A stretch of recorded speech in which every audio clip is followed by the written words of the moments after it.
Welcome. All right, Adele.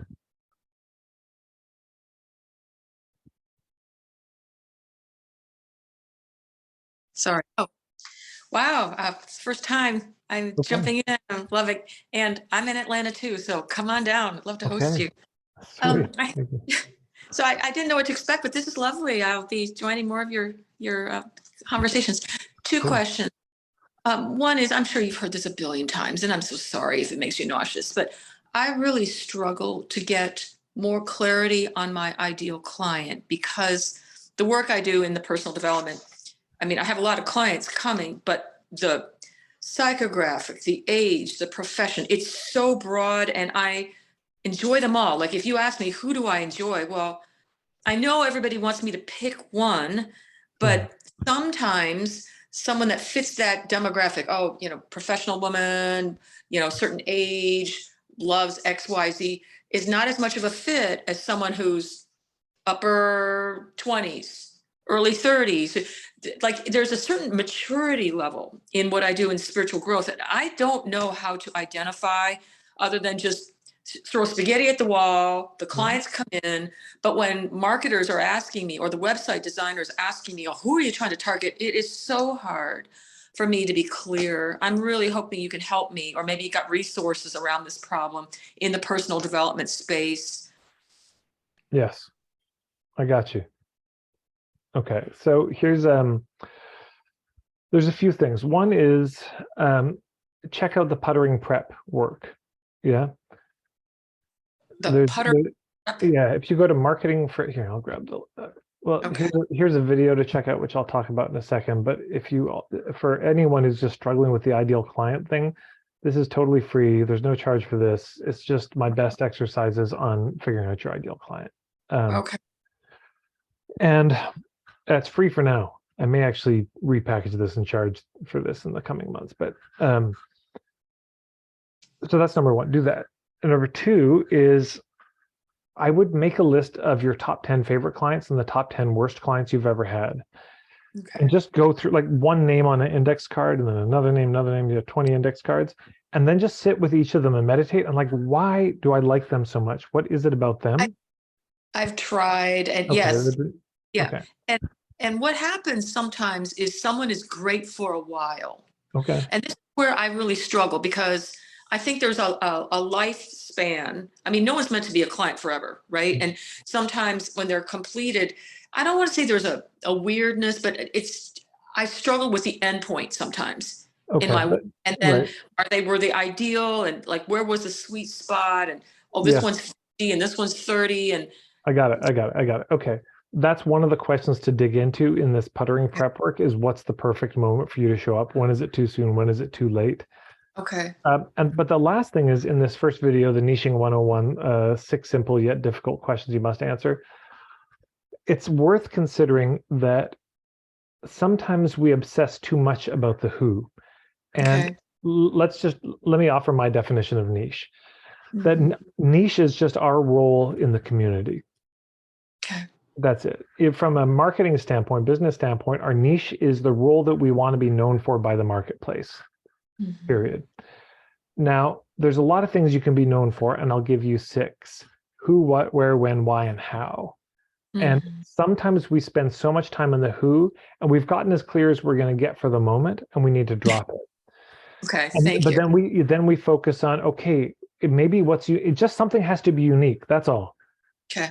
Because here's what happens. They come down to the harbor. They want to get off Island A. They want to go to Island B. They get down to the harbor and they see 10,000 boats and they're all identical and it's overwhelming. So just something about your boat has to be different. That might be who it's for, Okay. but it might be what kind of boat it is. Okay. Yeah, it might be how you go about it. It might be that you have a unique process and approach. It might be where you do it, that you do it locally. It might be when you do it. It might be why you do it, that there's a bigger cause that it's all about. But just something somewhere has to be, well, it doesn't have to be, but here's the decision we all have to make. Is this a business or is it a hobby?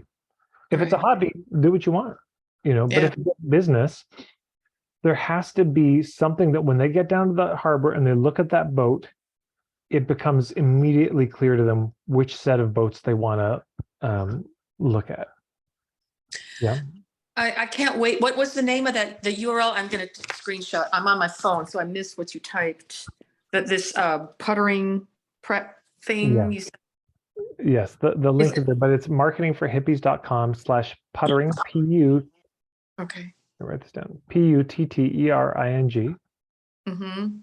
prep, Prep. Okay. P-R-E-P. And that's what, on YouTube, or is it on your website? Marketingforhippies.com/puttering Okay. prep. Yeah, it's on my website. Okay. Marketing for hippies. Yeah, I love that's a refreshing perspective because I've been successful. I have tons of clients, but I know I enjoy some of them more than others. And I'm trying to figure out, how do I Okay. do this? So the second thing is, I would get very clear what it is you don't enjoy in clients and go Okay. watch the filtering videos. Filtering It's on okay. YouTube. There's a playlist on filtering, and I Love would it. dig into those videos for everybody. There's, we get to a certain point, it's like, okay, I really don't love all my clients as much as everyone. So how do I filter those people out to make sure they never would have worked with me? I There's love that. multiple reasons for this. One is the people who are a fit will see themselves more in your marketing and be more excited. Okay. Number two, it doesn't drain you. Right. Number three, you're going to make more money because you're doing better work. You're helping more people. You get more word of mouth. These are people you can actually help get results, more fulfilling, more satisfying. So if you're in that point where, boy, there's a bunch of my clients that aren't a fit, filtering is a thing. And then sometimes we also need to come up with the firmer boundaries, cancellation policies, etc.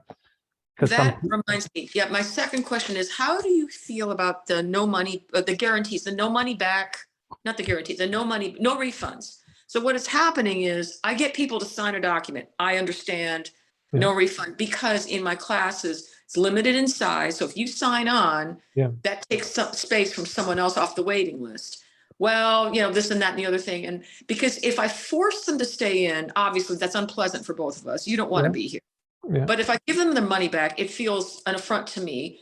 If I don't give them their money back and they don't participate, then they go off pissed off, and And I try to make it ironclad, but there's always this, I want my money back. How do you handle that? Here's a few thoughts. All All these answers are coming from, I don't do this myself. I don't have any contracts. But here's what I would suggest is the most important thing is if somebody asks for a refund, what they're telling you, they're giving you feedback, is that there was some disjuncture between the marketing. It's usually a cancellation. They haven't started yet, but they're backing out. Okay. I would tell one of the questions is, I would say, hey, I hear you. And maybe there's something on my end to learn here that wasn't clear in the marketing. And is there something that was on the sales page that shouldn't have been, or wasn't there that should have been? Like, that's the first thing, is I'd just be getting feedback, because what we're trying to do is filter so that those people would never have signed up in the first place. Second thing is, I would really have some sort of make sure there's an Are You Sure page where it's like, look, before you sign up, here's the consequences of you signing up. Like, I don't need you to sign up. I'm doing fine. But if you sign up, here's what, and I wrote I think if you go to marketingforhippies.com/rice bowl, I think that's, or rice-bowl, but there's a, I think it's a Chinese proverb. It's basically, don't mess with somebody's rice bowl, meaning their means for sustenance. Yeah. And people would no-show my workshops, and they didn't really understand the consequence. So I wrote this blog post and sent it to them. If you can't find it, email me and I'll track it down. But but I would have a video and just like, please think this through, because look, if you cancel right before, this is uncomfortable on both sides. Okay. And I love that.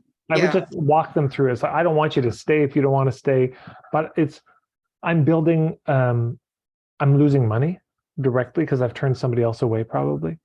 Other people could have had that spot and gotten the help, and they're not. So this is what you're about to do, and clicking this button has consequence. I love that. And it's bigger than you. Yes. Yes, not just me getting paid. I mean, no, but I mean, it's bigger than them as the person clicking the button. It's like, so please meditate on this. And if it feels right, but it's just like every once in a while, there are people who kind of cancel at the last minute. I'm not interested.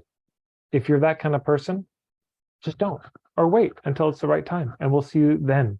But if this feels complicated for you, or, hey, and then the third thing is, fourth or whatever, is it's good to make sure you have your onboarding process on point. And one of the things you may find is like, okay, a lot of the calls for refunds happen like a week before it starts or 2 weeks before it starts. So let's say it's 2 weeks before it starts. 3 weeks before it starts, I might have an email saying you might be getting cold feet.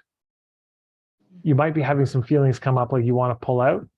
It's totally normal. It's so understandable. And or even a video from you, just saying this. Oh, I love that. You Yeah, know, it's the higher end stuff, what's in an investment and they're yeah, getting it's cold like, feet. And I get an email. They don't usually call to talk. I just no, said, I get an email. yeah, Yeah. right. So I would just preempt it. It's about to come from a certain number of people. So you just send something out. And I would also say, and if you have any questions, you're getting cold feet, or you're wanting some reassurance or have questions you need answered, here's my cell. Text me or call me. Let's set up a call and we can talk it through. Something like that. Oh, I like that. Feels good. Thank you. You're Gives me, welcome. yeah, this is great. I'm enjoying your call. Oh, I'm Thank you. glad.